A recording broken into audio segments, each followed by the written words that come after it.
So we are going to do this third module, which is called Presenting the Path. And it will give you an overview of the whole Buddhist path, kind of. And I'm sure you're aware of that, not in detail. Because it will not be possible, because the Buddhist path, if you look at the Buddhist teachings, there's 84,000 teachings. So we have 5 evenings. So that would be a bit of a, it would not be possible anyway. 70,000 evenings. But it's good to know, it's always good to have a motivation, and it's also good to know what is being practiced, and especially what is the goal. Although, again, the word goal with Buddhist practice, some of you might have heard about Buddhism. It's all about letting go. It's all about not wanting anything. It's all about, what does she start with? A goal. But there is a goal. The goal is to attain freedom from what causes all the stress and the frustrations and the pains and the sufferings, which are our negative emotions. So maybe right at the beginning, just a brief introduction. First of all, what we have to be aware of, or what is good to get really used to, is that our own mind, and those people who have done the Mind and Its Potential module, they probably already are very sure about this, that the mind is what? Huh? Clear knowing, and especially pure by nature. Okay? That all these problems that we're having, and all these moments of non-love and non-compassion and non-patience and whatever, and that they are just temporary and they can be totally eliminated. So this is basically what the Buddha has attained. And the word Buddha means awake. It's not a name that he has been given, but it just means awake. And he himself, born as a prince, he saw that even life as a prince was not totally satisfactory. He went out with his charioteer. He saw sickness. He saw old age. And he saw death.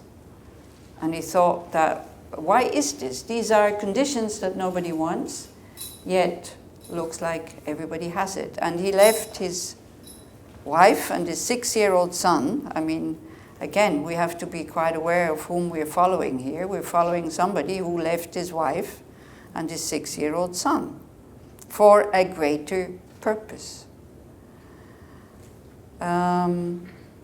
To find the causes for all this, even though, you are born in such a beautiful, under such good conditions, like being a prince, that even then you get sick, you get old, you have to die. And of course it was in an environment, or it was in a region where they believed in rebirth. There was no question about this. So he vowed that he would go and find the answer to that, how to eliminate these situations that we usually would not choose if we would have a choice. So he practiced like asceticism for quite a long time. 6 years, I believe. He almost died. He was so weak that, there's this story in India, when you are casteless, or when you don't have family, when you die, they just let you in the street and you die, and that's it. But there is people from another very low caste who have to come to collect you, because dead bodies are not very hygienic and it's a great health hazard. So what they do, in order to see whether you're still alive or not, they have a little twig and they put it in your ear, because the ear is very sensitive. They go like this. So if you move, they leave you until you're totally dead. I mean, this is as cruel as it is, and it can still be done today. If you're a beggar, you have no family. I mean, But if you don't twitch, then that's it. They collect you and they bring you to be burned to the crematory. Because in India, all the bodies get burned, and then the ashes are scattered or put into the Ganges so that your soul is liberated and all that. So he was in such a situation, and then he thought, but this is ridiculous, I left my home, I left my wife, I left my child in order to find a solution, and here I am lying on the ground and people even think I'm dead. So he then, because he was practicing in a group of ascetics, so he left and he started bathing again. So he washed, and then he, just this resolution to stop this nonsense of only eating half a grain of rice a day, really brought back some strength. And we mustn't forget, he wasn't just fasting, he was also doing a lot of meditation in that time. So his mind was already quite purified to quite a big extent. So he washed, he was refreshed, he drank, of course. He sat underneath a tree, which is near Bodh Gaya, it's called Sujata, and there was this very rich farmer's daughter who couldn't get pregnant, so that also in India is quite a big thing for a woman, especially if she is married and they have they had a lot of buffaloes. So she was praying to the spirits in that tree because there's, they believe in these things, that there are gods or spirits living in a tree.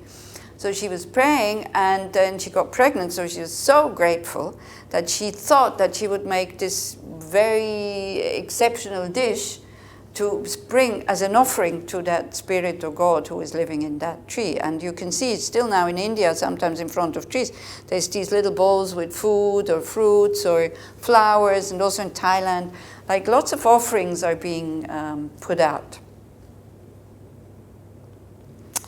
So she had this plan. Out of 200 buffaloes, she took the milk and fed it to 100 buffaloes. And then that milk that they gave, she fed it to 50. And that milk that they gave, she fed it to 25, and so on, until one buffalo. And then from that milk, she made, with the best rice she could find, she made some milk rice. So she had it in her bowl, and she went, and the Buddha wasn't the Buddha then yet, because Buddha means awake. He was not awake then. He was on his way to his breakthrough. So she comes with this bowl, and she says, oh, wow, great. That God is already sitting there, so I can offer it to him directly. So she offered him that milk rice, and since he had decided to cut out his, or to stop his ascetic practices, he ate it. And can you imagine such a dish that has been made with such gratitude and with such love? So he recovered from all his weaknesses and this and that, and he got up and he thanked her, and then he went towards Bodh Gaya, where he met a boy who was guarding the buffaloes, and also he was quite impressed by his appearance, because he was very peaceful. Through the meditation that he had done, through these absorptions that he was able to do in his meditation, he had become incredibly peaceful, yet still he hadn't found the answer yet. He was able to calm his mind when he is in meditation, but that, of course, that lingers on as you come out of meditation, but he hadn't found really the cause for all this. So this boy, his name was Suplajit, he said he would make a cushion for him so he could sit. So he sat underneath that tree in Bodh Gaya, and he vowed not to get up until he had found the answer. And that only took one night. So then again we can say, why 14 modules, Gautam or Siddhartha, he did it in one night. But don't forget, he was sitting the whole night without moving. So don't know if we would be able to do that. Also, he had done a lot of preparations. And as it says in other sutras, not just in this life, but in many, many, many other lives before, he had been what is called a Bodhisattva, somebody who is seeking enlightenment, for not just for himself, but for the benefit of all sentient beings. So he had been practiced many, many, many lifetimes. That was his last life as an ordinary human being. So he vowed to sit and not to get up until he would find the answer. So during that night, he had different periods of that night. So the first period was he got attacked. he got attacked by what is called Mara. Mara is some kind of demon or devil, which is some kind of outside force. But in Buddhism, I don't know if you know, there's 4 Maras, not just one, okay? So 3 are internal and 1 is outside. So the 3 internal ones are death, because it finishes our spiritual practice. We don't know where we're going to end up. The other one is our psychophysical aggregates, the 5 contaminated aggregates, as it is said, which are in the nature of suffering. They are created through attachment to existence. So the new ones are also going to be in the nature of suffering. So it hinders our practice. You know, me, I used to be sitting on the ground, and it is, as long as you can still sit on the ground cross-legged, please do that, because it's easier for the mind to go into a quiet state. I have a new knee joint, so I can't sit cross-legged anymore. So that is, I mean, for a short while, my practice totally fell apart, because I had to adjust to sit on the bed or sit on the chair. So if you can sit cross-legged, I mean, make the effort and do it and enjoy it. If you cannot, then think, good thing, I don't have to make the transition from the cushion to the chair. Because at one point, if you live long, you will probably have to make it. Because if pain just like is only, in your meditation is only pain, then better sit in a chair. So anyway. So he was attacked by Mara, which is like the outside Mara. Our inner Maras, death, the 5 contaminated aggregates, our negative emotions, and then the 4th one is this Devaputra, this kind of fallen son of the gods, maybe like Lucifer, something, you know, in the Christian they also have this Lucifer that was once an archangel, but then he plunged. So he sent out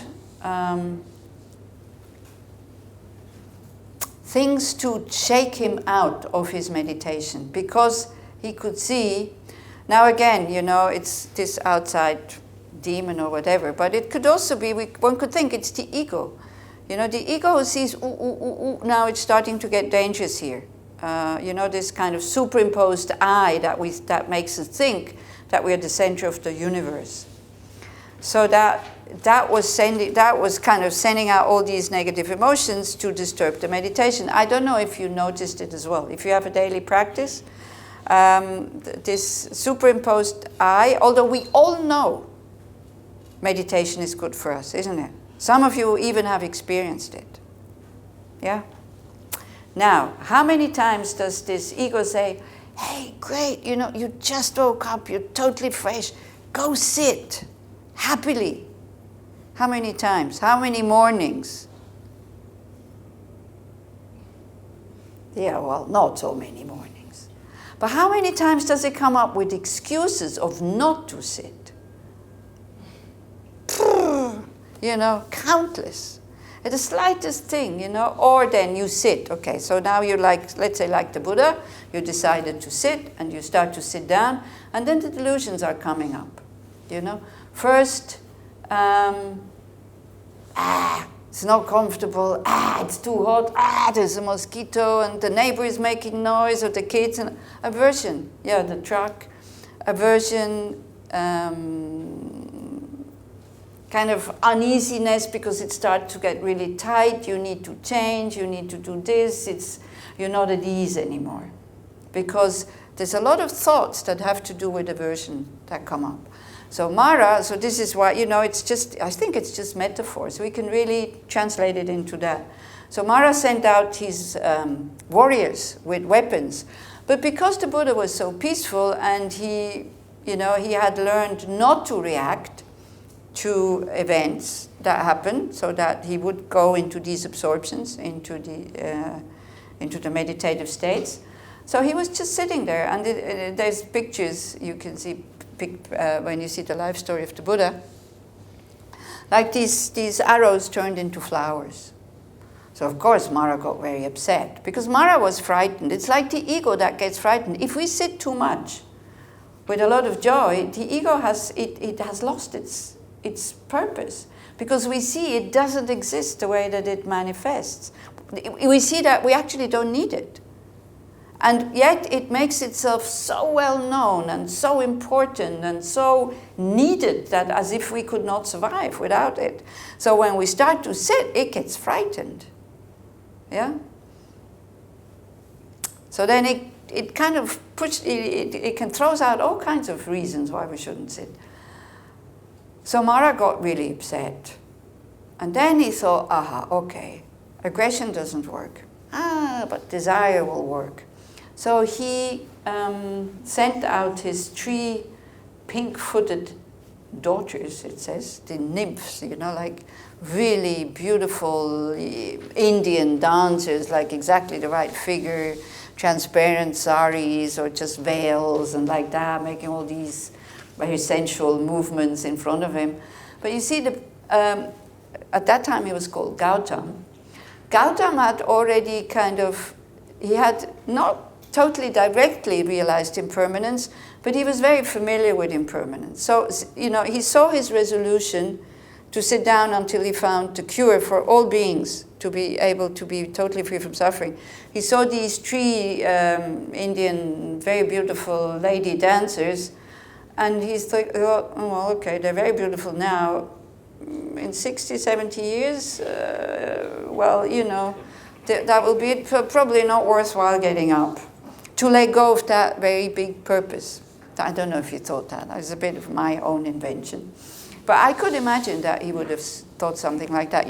You see your resolution, you see the purpose of why you're sitting there, and then you see in your head, sorry to say, the cup of coffee, or the tea, or, it's probably that. Usually it's something to drink, something to eat, or other pleasant things, or never ever leave your smartphone next to you when you meditate.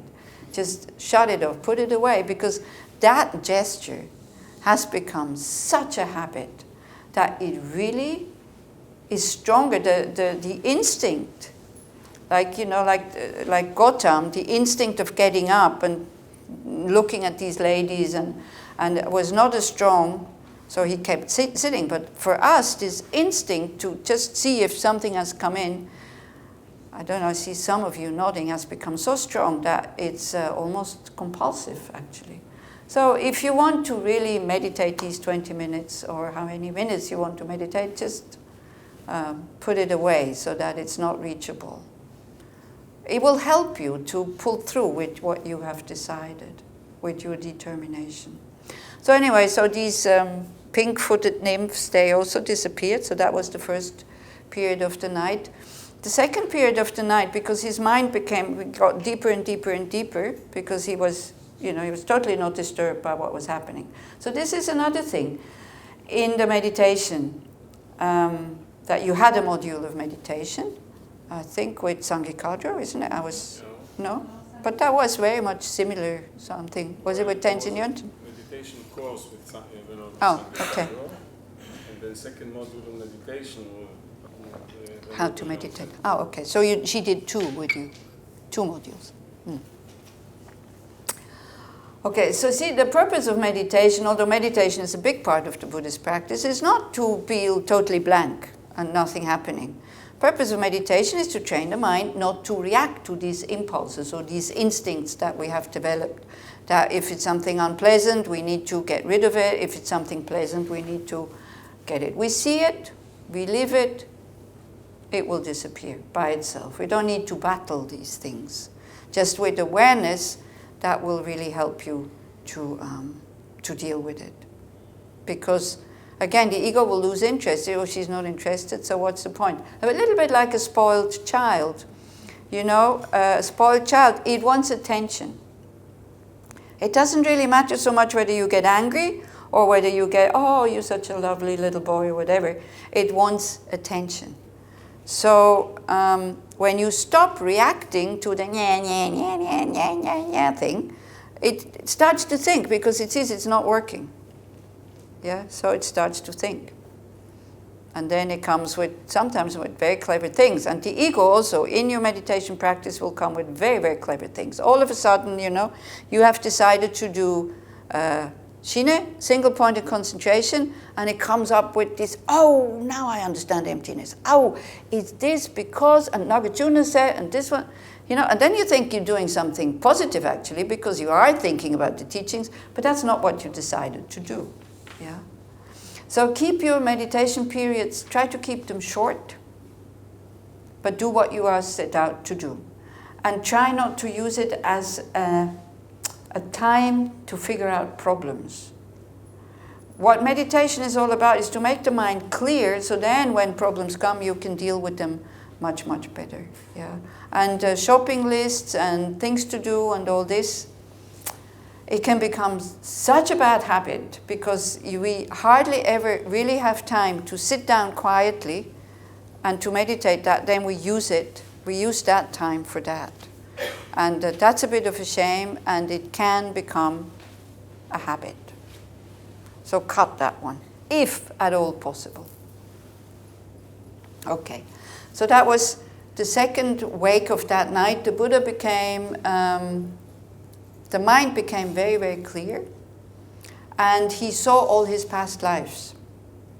And he couldn't see a first one.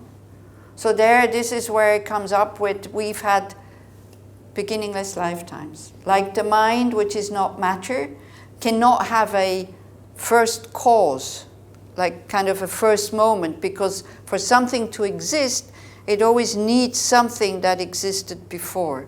So therefore, this kind of hypothesis, there is no beginning to the mind. It's very logic, actually. And anyway, where did it all start? Is it really important? No, what we have now, this is what we have to work with, and that is what is important. So he saw the law of cause and effect, and he could really see, I did that, this is why I'm here. Like I could, for example, now, if I see this life, this is about all I see, and most of it I forgot, but why am I here? Because I got invited, and then I went into internet and bought a plane ticket, and then by train I went to Zurich airport, and I got on the plane, and I got off the plane here in Tel Aviv, blah, blah, blah, like this. So that's what he saw, yeah? Because, I'm not in Bern, and then I'm in Tel Aviv.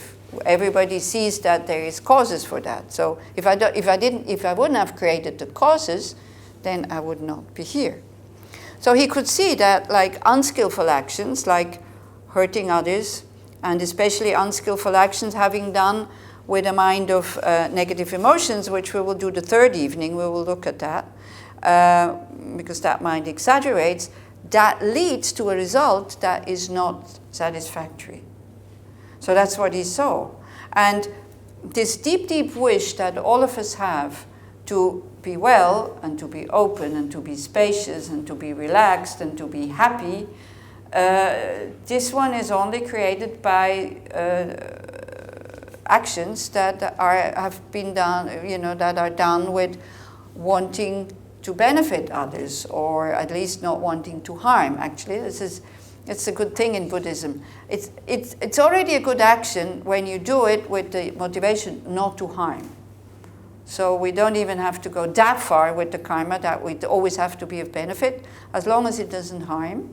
As long as there's no motivation to harm, then it's already called a positive action. Or a positive action actually can already be also, I see a mosquito, I say, no, I'm not going to kill it. That's already a positive action, although it's a non-action, actually. So, yeah, I see something that I like, this cup, think, I put it in my bag, then I go, no, I won't put it in my bag, it's for the next people who come. Already that is a positive action of non-stealing. So like that. So we saw that law of cause and effect in the second wake of the night. Then in the third, just before it started to get light, then he saw the main cause. He saw the main cause of this wrong view that we have of believing in an existence separate from our mind out there, so that's one thing, but especially of believing in an existence of a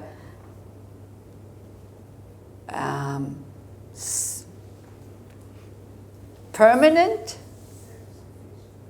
I've only been teaching in German the last few months. of a permanent, singularly, independent, autonomous I. An I that doesn't need body and mind to exist. An I that is the possessor of body and mind. A me that is separate from the body and the mind. Of course, and then when you hear this for the first time, you say, of course my me is not, or my I is not separate from the body and the mind. You're convinced that you don't have this wrong view, but we have this wrong view. Because when we say my body, my mind, well, whose body and whose mind? If you want to say my and something that this one, that it belongs to him or her, it needs to be separate. They need to be able to exist separately, because, for example, this is my watch. I can throw the watch away, the watch still exists, and I still exist. But if I say my mind and my body, well, if I take away the body and the mind, well, what can there still be there? Where is the possessor gone? The possessor has disappeared. The possessor cannot exist without what he possesses. I can exist without watches, fine. So this is it, basically. This is why the Buddha gave 84,000 teachings, for us to understand just that. He had to go through all these ways so that we could approach that in a structured and gradual way, so that we would not fall into shock and fall into nihilism.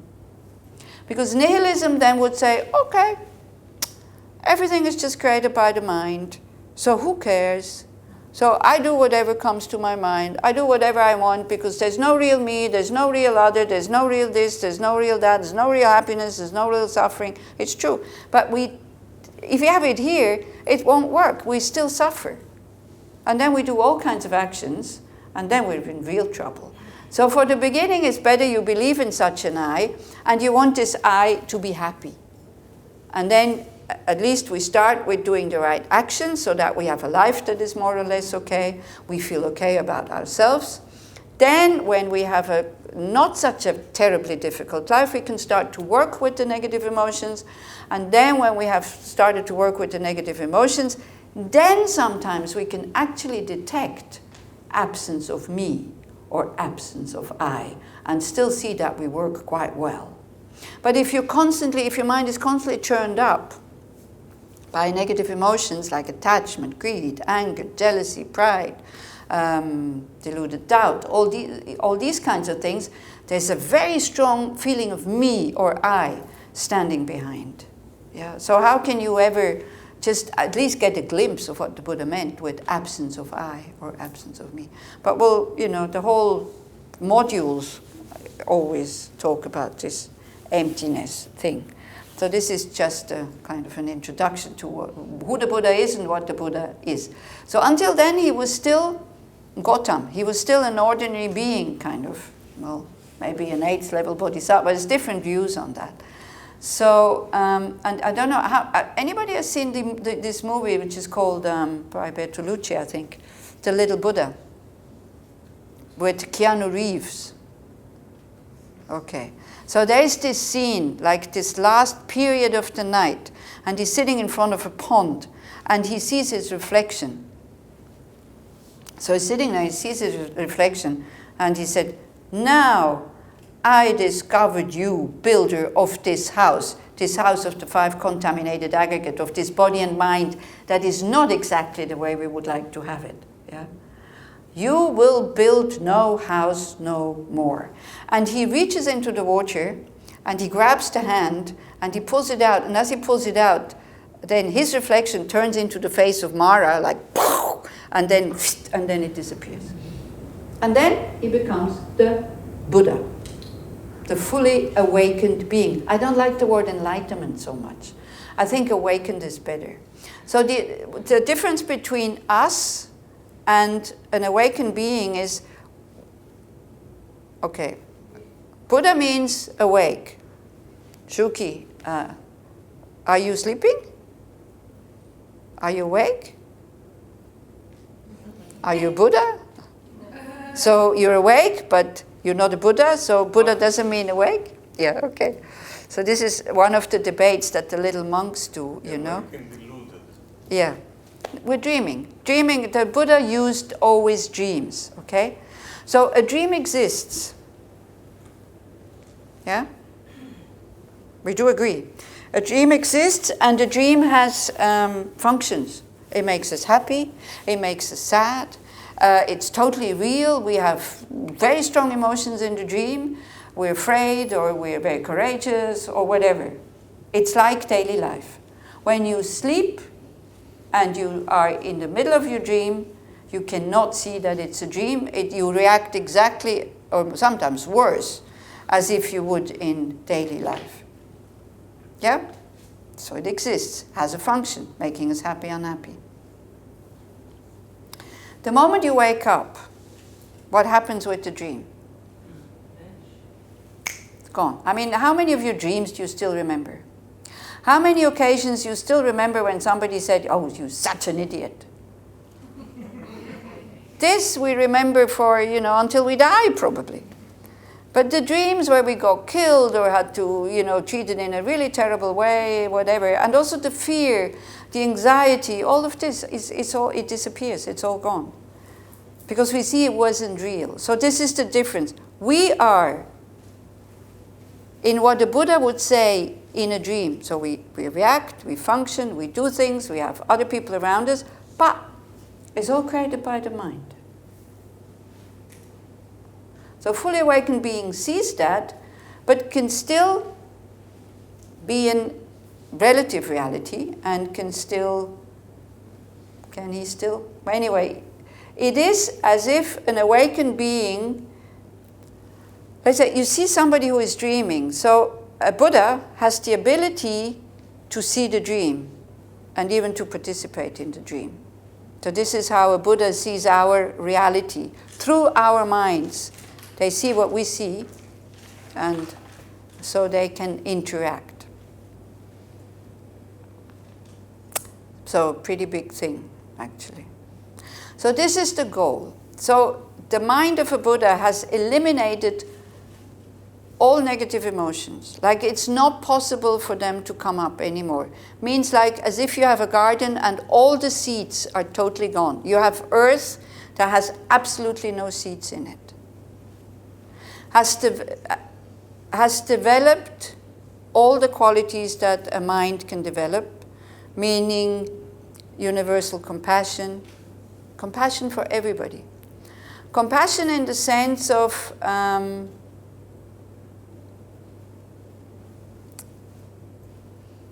everybody should be free from suffering. In that way, But compassion also in a way knowing that suffering has causes, so therefore it can end. So it's not this despair almost when we see somebody else suffer and we can't do anything, It's maybe the compassion of a doctor who sees that the causes for the sickness are constantly being created, so he doesn't freak out. He doesn't freak out. He still wants the patient to be well. He still tries to do whatever he can do, but he also doesn't have too much hope because he sees that as long as the causes are being created, there's not much hope. Do you see what I mean? But you don't need to despair because the moment the patient stops the causes, that's when the healing will start. So that is a fully awakened being with universal compassion for all beings, not just for the Buddhists, for all beings. Universal wisdom, like seeing the causes, why the suffering is happening. Understanding and seeing that causes can be stopped. That's why we suffer, because if causes can be created, they can also be stopped. And then having skillful means. Through these two things that an awakened being has kind of developed over eons and eons and eons of many lifetimes, that makes a mind that has also tools to work with others. Yeah. So that's a fully awakened being. And this is the goal of this path. And we can only attain that state if we start to believe that we have the potential to go there. And I think for Westerners, this is a really big step. Poor me, you know, the sinner. How can I ever have a mind that is totally free from all delusions? You understand the word delusion? Okay, Hebrew word for delusion, one if possible. Huh? Ashlaya. Okay. A mind that distorts, a mind that exaggerates, either the good things or the bad things or the negative things, a mind that takes away or adds. I think it's Hazaya more than Ashlaya. Okay.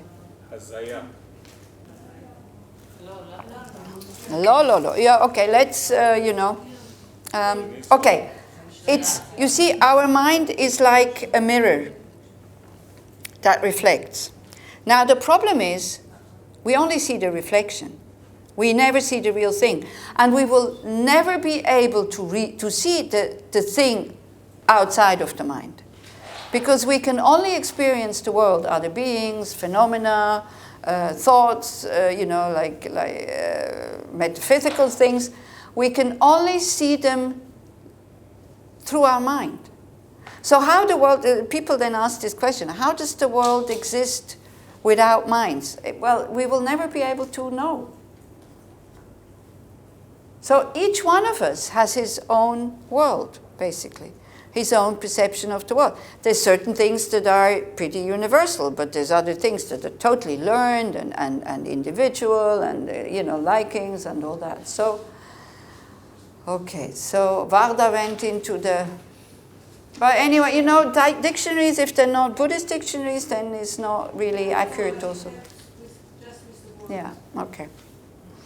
Okay, so anyway, so let's say a delusion is when the mirror is clear, it reflects exactly what is there. But when the mirror is not clean, the reflection becomes distorted. So this is a delusion.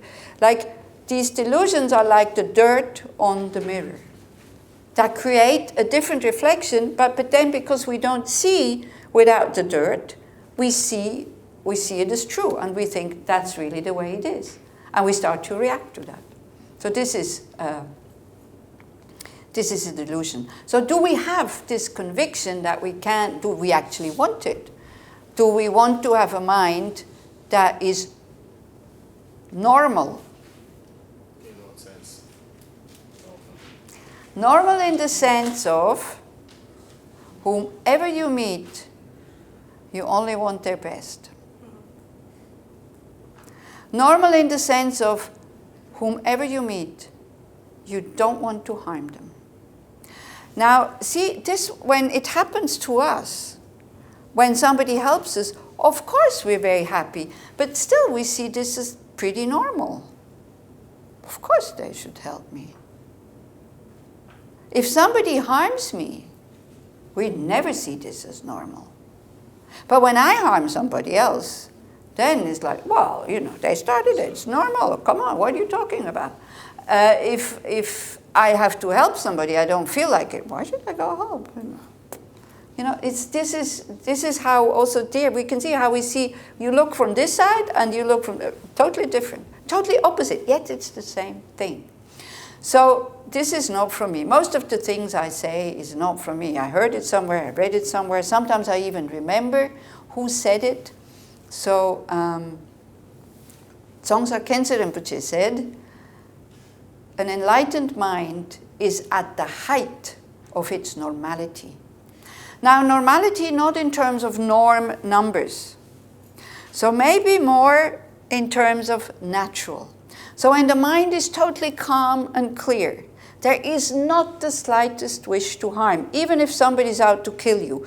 Of course you want to stop that person from killing you, but not because of you, but because of them.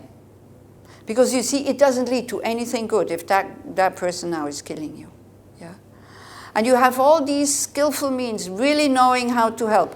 How to help maybe also in a sense, now I should not interfere, because the person has to learn a lesson there. They can grow with that. If I go and help now, they will not grow. Or Also the wisdom, now I have to interfere and help because otherwise they jump off a bridge. Well, Israel, jumping off bridges is difficult, they're not high enough. But, I use this example, jumping off a bridge in Switzerland, because we have very high bridges, and we have started to make nets, even in the middle of cities, because people jumped off and in somebody's front yard. So, or in a schoolyard, there's a school that is just underneath, so you find many high bridges in the cities in Switzerland with nets, and people go like, what is this? So this is to prevent people from jumping off and to kill themselves. So sometimes, we don't have that wisdom. We don't know if we have to interfere or if we have to let the person just by themselves. So the more compassion you have, the less self-interest you have, the more the well-being of the person really lies at your heart, the more skillful you become, I think. Yeah.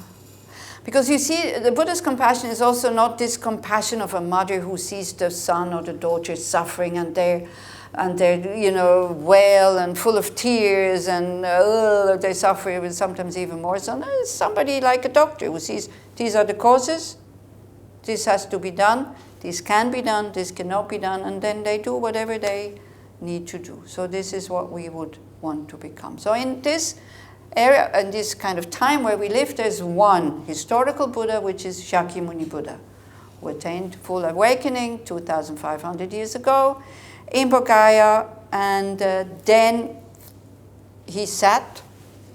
They also say, hey, come on, what kind of compassion is this? The whole world is suffering. He attains enlightenment, awakening, and she just sits.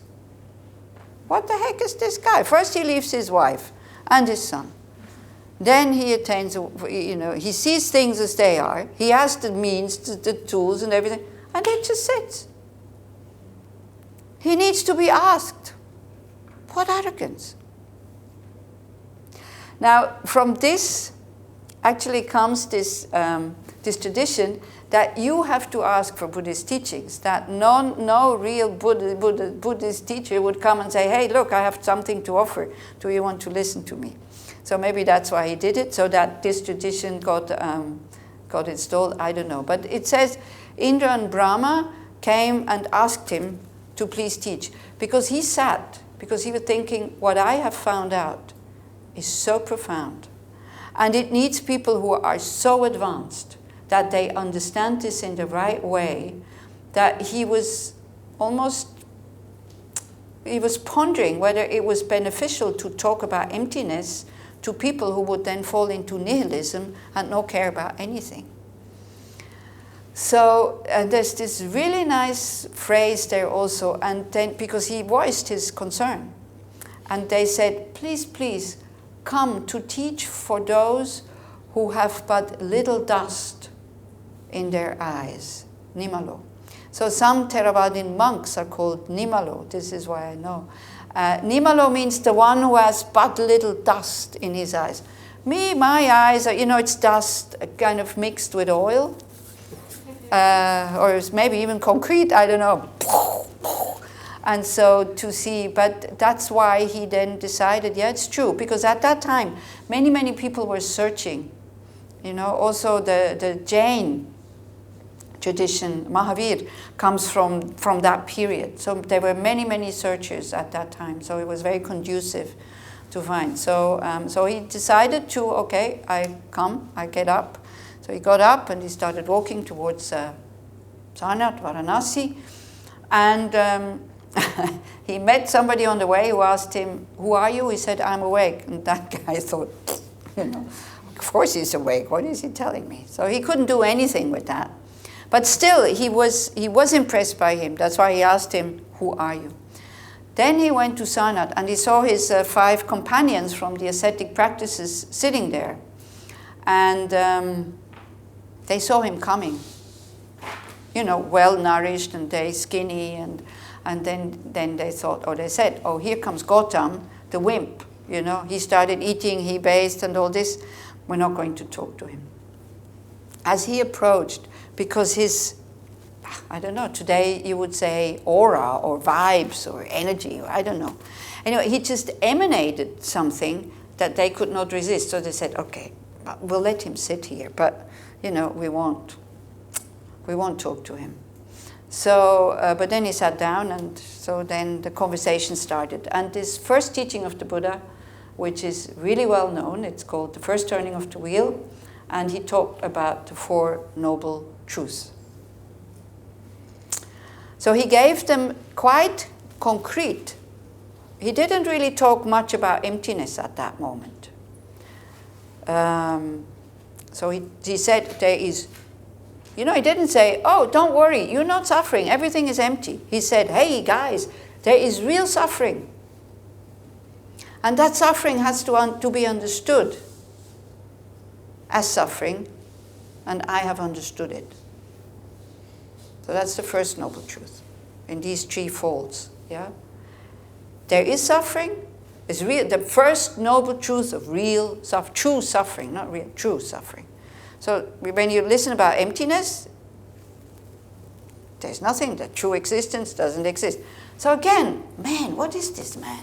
He starts teaching in a way, but these are the skillful means. Like, if somebody wants to go to university, you have to start at kindergarten. If you give a child 6 years old or 5 years old the university material,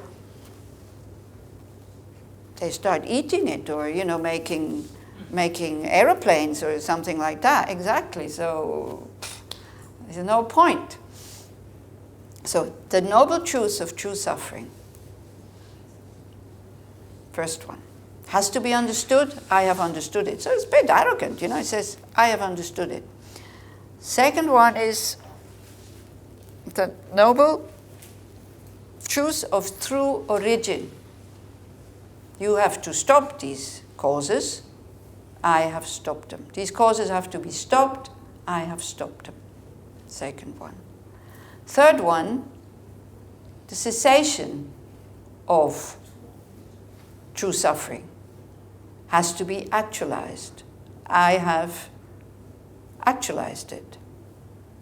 The fourth one, the path, has to be practiced. I have practiced it. So there's a very nice sutra, maybe a page and a half, of this first teaching of the Buddha. And he starts the sutra by warning people of going to the extremes of hedonism, like just pleasure, and asceticism. He said, he's very often he talks about the middle way, being content with what you have, but also have a healthy body. Do not deprive your body of too many things, because otherwise you cannot practice this path.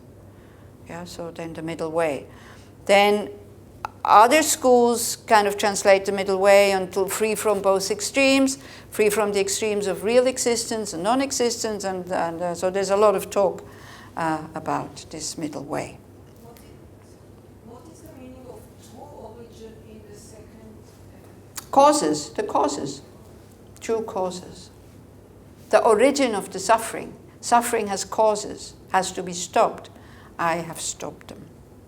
So from there, yeah? He means that he has stopped them for himself. Yes. Yeah. So he's quite, quite sure of himself. Self-confident. Huh? Self-confident. Self-confident. He could have also, in Israel, in Israel you also should be like this. I have achieved this and this. Otherwise, if you do it the Tibetan way, because the Tibetans, they started teaching by saying, oh, I'm not really realized, I haven't really practiced. I mean, the Karmapa was just, his Holiness Karmapa was just in Switzerland. That's how he starts. He says, the Karmapa, come on, he says, I don't really know what to tell you, and I never have time to practice, and I'm not really realized. So it's like, if you know the Tibetan tradition, they do this out of being humble, so that they're not getting proud about their accomplishments. So if you do this but if you don't know, they say, what is he doing here then? Now, if I say I'm not a teacher, I forgot to say that. I'm not really a teacher. I really kind of happily share my little bit of knowledge with you. I haven't really done these very structured, I'm too old. When I started, there were not these these learning programs for people who were too lazy to learn Tibetan. They didn't exist, so I gathered all my knowledge a bit here and a bit there and a bit there. So if you think that I'm making big mistakes, please correct me. It will be perfectly okay. And never quote me. Never say Losang said. You can say Losang said because so many names is Losang, so they don't know which Losang.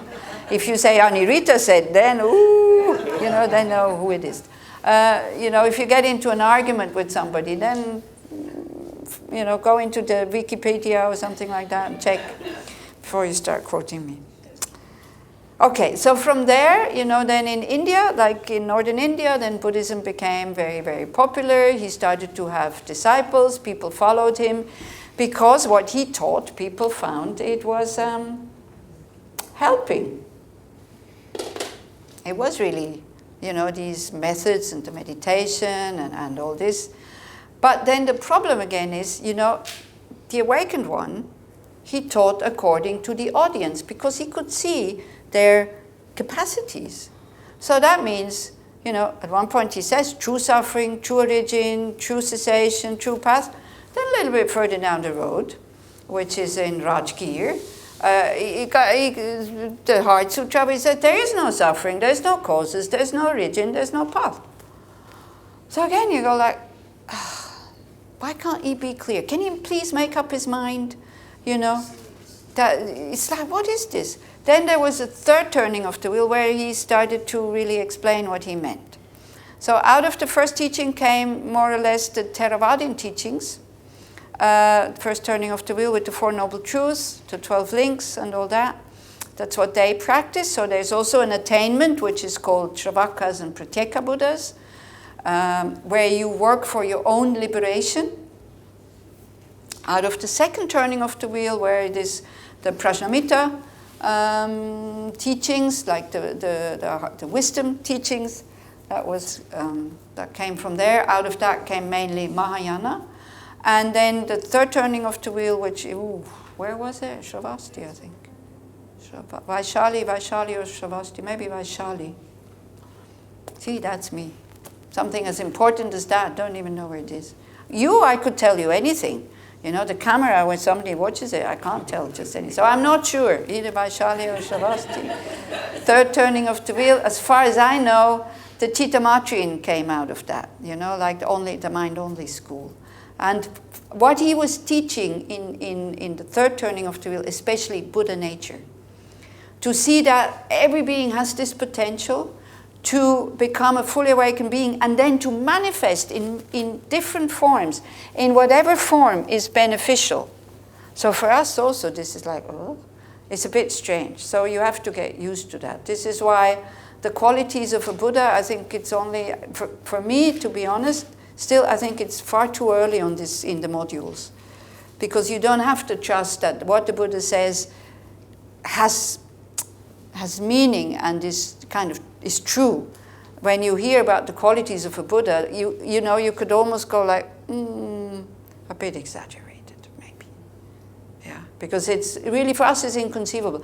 The qualities of a Buddha are inconceivable. It's a very, very feeble try to explain when we read it up, the qualities of a Buddha, what it means. Being omniscient is one of the Buddha's qualities, knowing past, present, future of all beings at the same time. For us it's like, yeah. But maybe these two other things kind of inspire you. Being totally free from all negative emotions. Would you like that? If you hear it for the first time, some people get a bit frightened and they think, no, anger I need, because otherwise people will walk over me, But there's nobody to be walked over if you also have eliminated ignorance. So, and also it wouldn't matter. They would walk over you because you understand that it's your karma. So then of course they walk over you. Things like that. So would you be inspired by, let's say, reducing your impatience, anger, anxiety, insecurity? Also, Israelis don't suffer much from insecurity, I think. At least they don't show it, let's say like that. But especially, this compulsive reaction with anger. That, yeah, it has, I have to say, I mean, it has become a habit in this country. Where other countries, it's not like this. So of course, people say you need it, otherwise you don't get what you want. Okay. Maybe. I don't know. But I see it is like there's a lot of aggression, not just between the two, Palestinians and Israelis.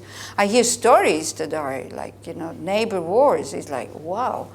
And it's Jews against Jews. And I think it's because the mind is trained to react like that. Yeah. And then, of course, if you meet aggression, what happens? You're not going, oh, poor thing, I better be patient because otherwise it gets worse. No, you react the same way. And so it goes big ping pong. So I know nonviolent people in this country, and they're still alive, they haven't died. So I think it's also possible. So if you think that you need your anger to be able to survive, think about it. How much, every time somebody's angry at you, see how it makes you feel. And reflect, couldn't that have been said in a different way now? So that I understand. Especially workplace. I mean, I hear so many sad stories about people trying to do their best in their workplace, but because they're not on top of the ladder, the way they get treated by people who are on top of the ladder, who make, almost on purpose, make them feel insecure and feel guilty about something. They don't know what they've done again now and all this. Is this how you want to get the best out of your workers?